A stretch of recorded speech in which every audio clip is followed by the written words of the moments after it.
Imaginemos esta escena, que estoy segura de que a quien nos escuche le resultará, bueno, muy universal y, seamos sinceros, absolutamente agotadora.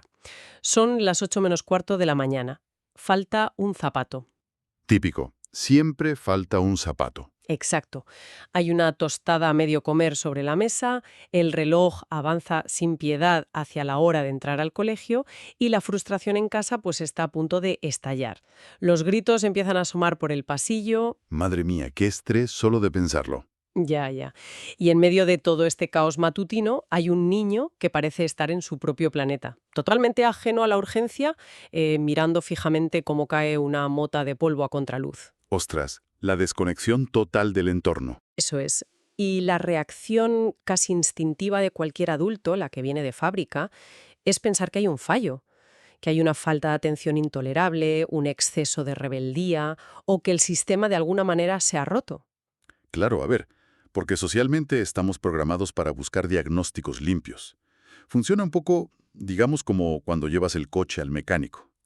Asumes que una pieza está rota, la cambias, aprietas un tornillo y ala, el motor tiene que volver a sonar exactamente igual que todos los demás.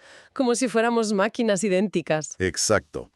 Y claro, si no suena igual, la conclusión rápida es que sigue averiado. Pero claro, luego entramos en el terreno del neurodesarrollo y ese enfoque mecánico simplemente se desmorona por completo. Así que, bueno, vamos a desgranar esto a fondo. ¿Y si ese niño que ignora los gritos no está roto en absoluto? Es una pregunta muy potente. ¿Y si en realidad estuviéramos ante un sistema operativo completamente distinto? Pues esa es la premisa central de nuestra inmersión a fondo de hoy. Vamos a sumergirnos en un libro que está revolucionando la forma en que entendemos la convivencia. Y no solo en las casas o en las escuelas, sino que podríamos decir que tiene lecciones hasta para el mundo corporativo. Totalmente de acuerdo. Hablamos de Constelación de Ecos, de la autora Nia López. Eso es. Y ojo, que nadie se asuste, que no estamos ante el típico manual clínico frío y, bueno, lleno de jerga médica indescifrable. Para nada. ¿Qué va, qué va? Es una auténtica mina de oro, escrita desde la trinchera del amor familiar y de la innovación más absoluta. Así que la misión de hoy está clara. Nos hemos propuesto crear un resumen del libro que destile a la perfección la visión de la autora. Queremos entender por qué este enfoque se ha vuelto tan viral y fíjate cómo aplica una mentalidad casi de CEO a la gestión del TDAH, el trastorno por déficit de atención con o sin hiperactividad. Y me parece un análisis súper urgente, porque el objetivo de esta inmersión no es quedarnos en el típico qué del TDAH. Ya sabes, lo que casi todo el mundo reduce a una lista simplista de síntomas, en una consulta. Claro, la típica hoja de casillas. Exacto. Queremos explorar el por qué. Vamos a diseccionar cómo el entorno y, sobre todo, la respuesta de los adultos alteran drásticamente la biología de una mente que, simplemente, pues procesa el mundo a otra velocidad. Para situar un poco a nuestra audiencia hay que dejar claro que Nia López no habla de oídas. Es madre de 4 hijos con TDAH. Madre mía, 4. O sea, imagínate, hablamos de una casa con 6 personas donde 4 tienen este diagnóstico. El nivel de energía en ese salón tiene que ser, bueno, un espectáculo. Desde luego, aburrirse no se aburren. Ya te digo. Pues su premisa parte de una idea radical que me parece brillante. Utiliza la metáfora del ordenador. Ella dice que el hardware, es decir, la inteligencia y la capacidad basal del niño, está en perfectas condiciones. Me gusta ese enfoque. La pregunta clave que lanza a padres y educadores es ¿qué software estamos empeñados en instalarles? Nos plantea que el TDAH no es un déficit de inteligencia en absoluto. Es un cerebro que recibe y procesa estímulos con una intensidad que, francamente, resulta abrumadora. Fíjate en cómo la autora desmitifica lo que en psiquiatría se llama la tríada clásica del TDAH: hiperactividad, inatención e impulsividad. Las 3 grandes etiquetas, vaya. Eso es. Desde fuera, la sociedad ve a un niño que no se sienta, que interrumpe o que parece que no te escucha, y la etiqueta automática es la de mala educación o desobediencia. Totalmente. El niño malcriado, entre comillas. Claro. Pero si miramos el mecanismo neurológico, la impulsividad es en realidad una velocidad de procesamiento altísima, una velocidad que choca contra un lóbulo frontal inmaduro que, bueno, aún no tiene los frenos instalados. Ostras, claro.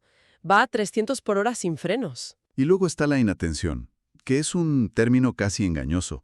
Paradójicamente, no es que no presten atención a nada, es que prestan una atención excesiva a absolutamente todo y de manera simultánea. Su filtro sensorial no bloquea nada. Exacto. No bloquean el ruido de la calle, ni el roce de la etiqueta de la camisa, ni, yo qué sé, la conversación de la mesa de al lado. Todo entra a la vez. Y para ilustrar ese bombardeo sensorial, el libro nos regala una metáfora que, con toda la razón del mundo, se ha vuelto súper viral. Nos la presenta a través de la maestra Valeria cuando habla con Emilia, la hermana de un niño con TDAH llamado Lucas. Ah, sí, la parte de los gorriones es preciosa. Es buenísima. Valeria le explica que la mente de la mayoría de las personas es como un árbol donde hay un gorrión. El gorrión canta y se posa en una rama, todo ordenado, todo tranquilo. Un solo pájaro, una sola melodía. Eso es. Pero la mente con TDAH es como un coro de gorriones. Todos los pájaros vuelan, chocan entre sí, giran en círculos y cantan al mismo tiempo. Ninguno se queda quieto en ninguna rama. Y claro, no es un ruido voluntario para molestar a los padres, es una orquesta que toca sin pausa. Es una imagen poderosísima, porque desactiva automáticamente la culpa del niño. A ver, nadie castigaría a un crío por tener, literalmente, una mente llena de pájaros volando de forma caótica. Claro, a veces se usa la analogía de tener 100 pestañas del navegador web abiertas, pero a mí me parece que eso se queda corto. Sí, es un poco frío. O sea, para mí es más bien como tener una orquesta sinfónica espectacular, con los mejores músicos del mundo, pero sin director de orquesta. Los violines tocan una partitura, los tambores otra, y aunque el talento está ahí, el lobo monumental ha salido a tomar un café. Literal. El director no está en el atril. Es puro ruido. Ahora bien, a ver, seamos un poco la abogada del diablo aquí. Si alguien nos está escuchando después de haber tenido exactamente esta pelea matutina, de la que hablábamos antes, seguramente esté pensando una cosa. A ver, dime. Pero si mi hijo le tira un bloque de juguete a la cabeza a su hermano porque es muy impulsivo y yo digo, son sus gorriones, pobre, pues estoy criando a un pequeño tirano, ¿no? Claro, el riesgo de la permisividad absoluta. Exacto. ¿Dónde pone la autora la línea entre comprender la neurodivergencia y justificar cualquier mal comportamiento? Esa es la frontera crítica, sin duda. Y me parece fundamental cómo lo aborda Nia López en el libro. Ella es tajante en esto. El diagnóstico no es un salvoconducto para la anarquía. Me gusta eso. No es barra libre. Para nada. El diagnóstico es un mapa. Un mapa te sirve para entender el terreno escabroso por el que caminas. Te explica por qué hay baches. Pero ojo, no te justifica para sentarte en el barro y no avanzar. Claro, tienes que seguir caminando. Educar teniendo en cuenta este mapa significa sostener al niño sin ponerle etiquetas demoledoras, pero manteniendo límites muy, muy claros. Significa entender que ese ruido interno busca una vía de escape física. Y aquí enlaza con un tema súper espinoso que es la medicación. A ver, freno un momento aquí porque el tema de la medicación es un tabú gigante. Hay muchos padres que sienten un terror absoluto a medicar a un niño de 8 o 9 años. Lógico, hay mucho estigma. Sienten que los están drogando para que, hablando en plata, dejen de molestar a los adultos. ¿Cómo justifica la autora este salto de la gestión emocional pura a meter una pastilla en la ecuación? Lo aborda desmontando ese terror con pura funcionalidad, y me parece muy valiente. Explica que, cuando un profesional médico determina que es realmente necesaria, la medicación no tiene como objetivo tapar la personalidad brillante del niño. No es para convertirlos en robots. Ni mucho menos convertirlo en un zombi dócil para la comodidad del sistema escolar o de los padres. Los fármacos actúan, para seguir con las analogías, como unas gafas para la mente. ¡Qué buena comparación! A ver, si un niño tiene miopía, no le pides que se esfuerce más en ver la pizarra, ¿verdad? Le pones gafas y punto. La medicación actúa sobre los neurotransmisores, específicamente la dopamina y la noradrenalina. Lo que permite que vuelva el director de orquesta. Exactamente. Permite que el niño pueda enfilar sus propios pensamientos sin sufrir por el agotamiento brutal que supone pelear contra su propio caos interno todo el día. Me parece una distinción vital para cualquiera que nos oiga y esté dudando. Es la diferencia abismal entre apagar al niño y darle las herramientas para que él mismo pueda regular el volumen de sus gorriones. Eso es. Regular, no silenciar. Y hablando de regular el volumen, entender este caos interno está muy bien en la teoría, pero a nivel práctico, ¿cómo sobrevive una familia a un martes por la mañana sin que la casa salga ardiendo? Esa es la prueba de fuego. Totalmente, porque la sección del libro que trata el ecosistema del hogar es supervivencia pura y dura.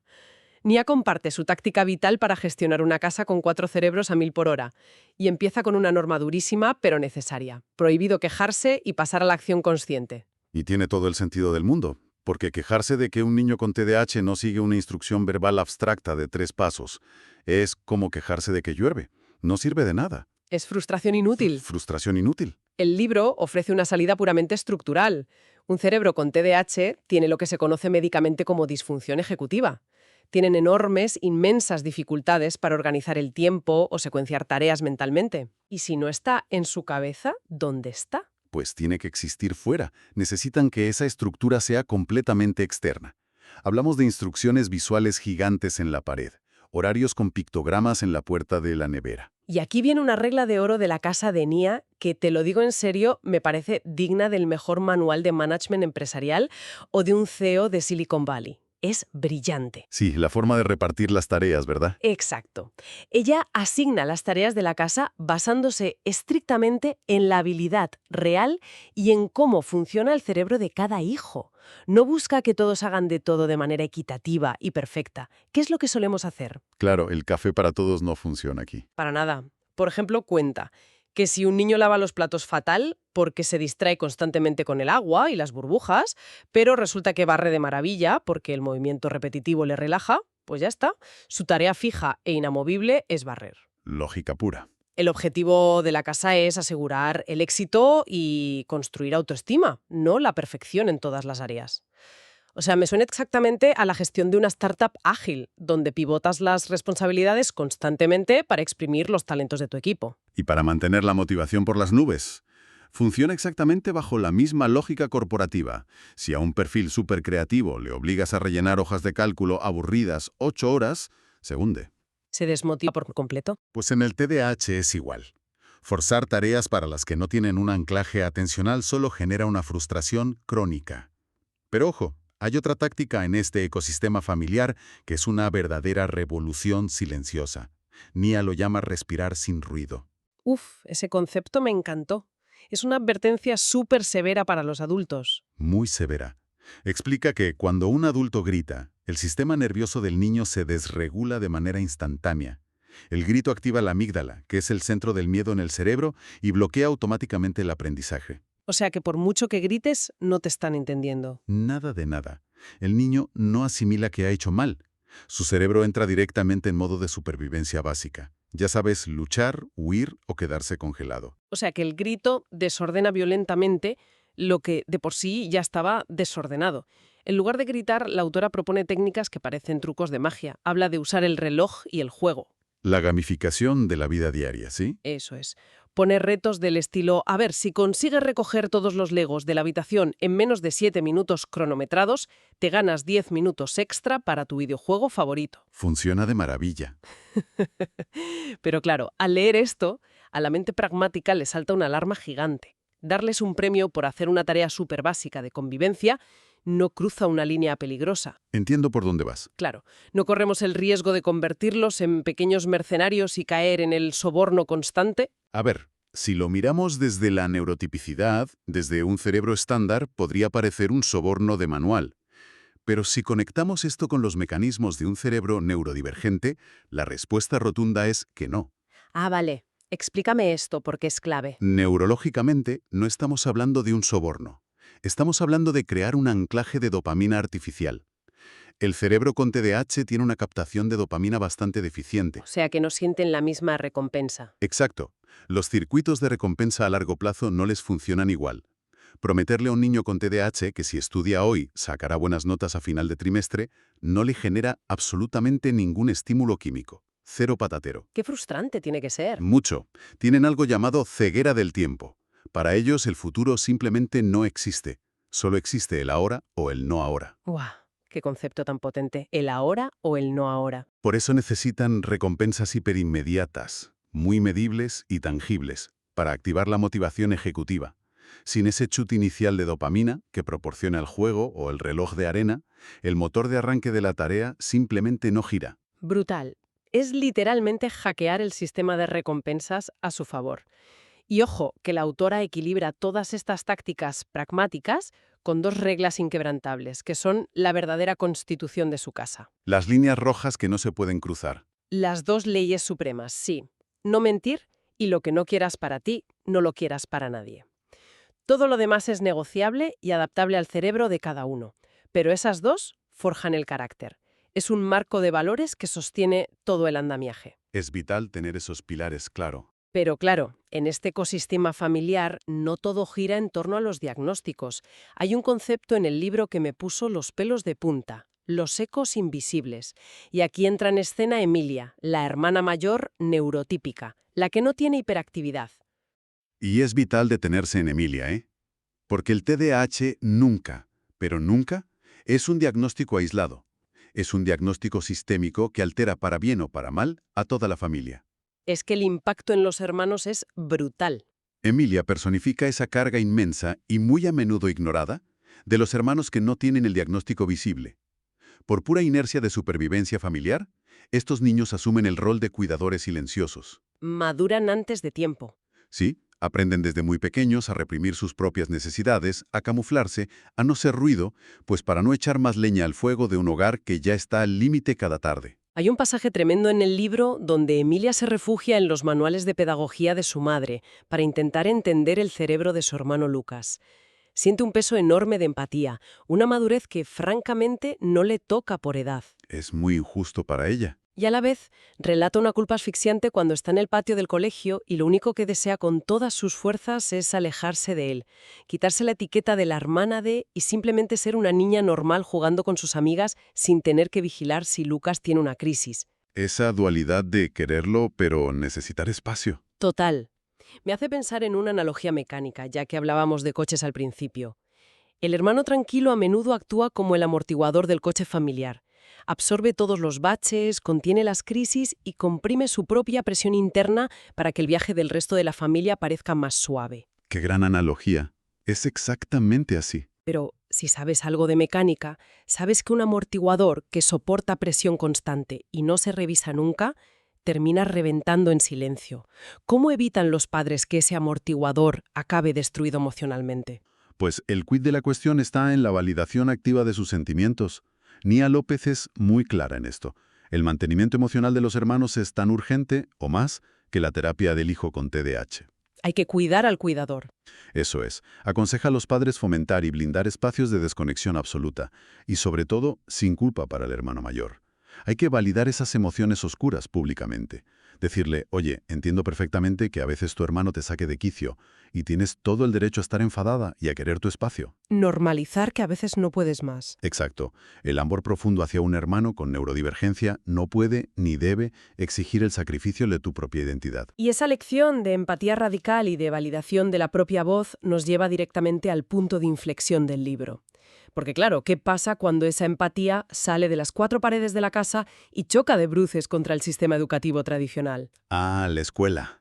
El gran reto. Aquí es donde la inmersión se pone verdaderamente fascinante. Vemos cómo un colegio entero aprende, casi por accidente, a escuchar.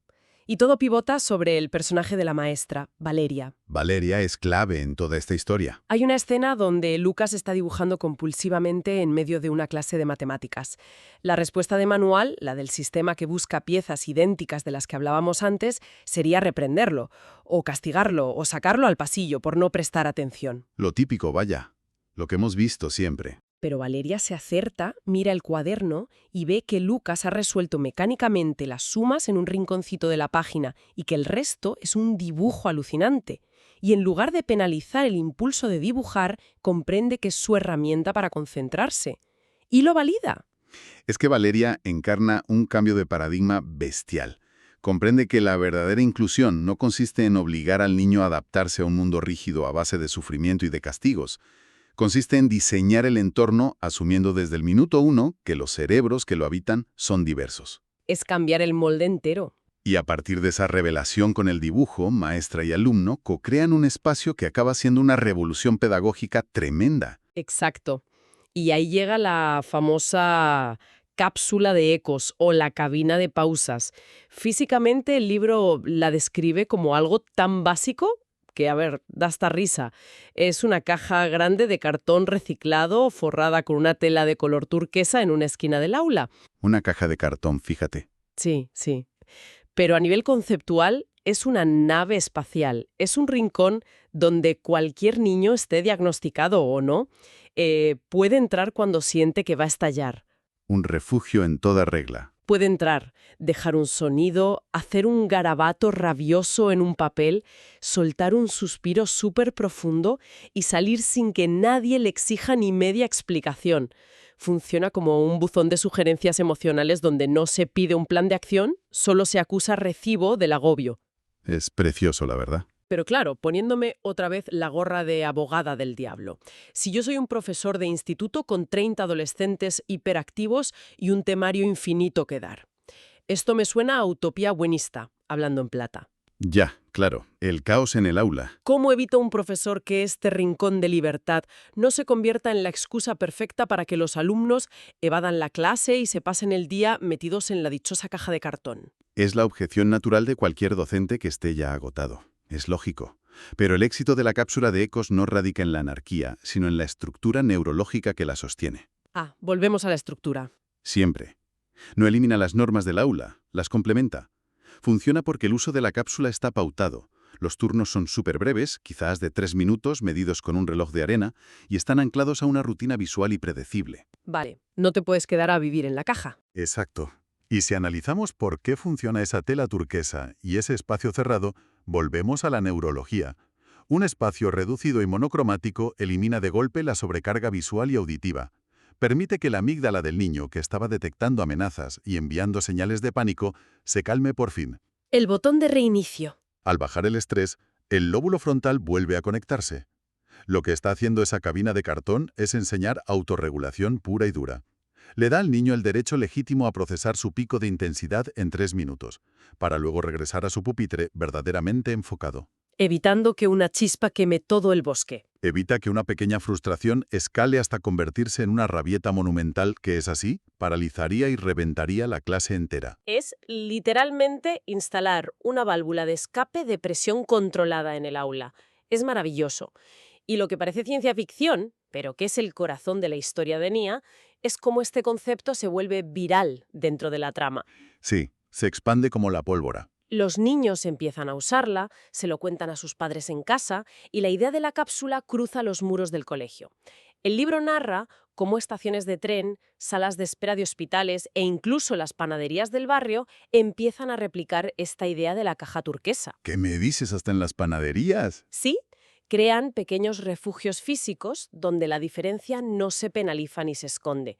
Pasan de ver el ruido interno como una molestia a entenderlo como un lenguaje de pertenencia. Porque, en el fondo, toca una fibra que es universalmente humana.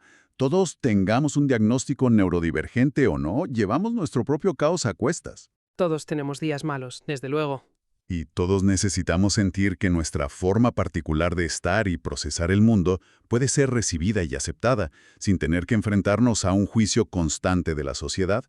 Cuando un niño experimenta que su ruido es validado en lugar de silenciado, ese ruido deja de ser un problema y se convierte en su propia música. Buah, totalmente. Es un viaje alucinante el que propone Constelación de Ecos.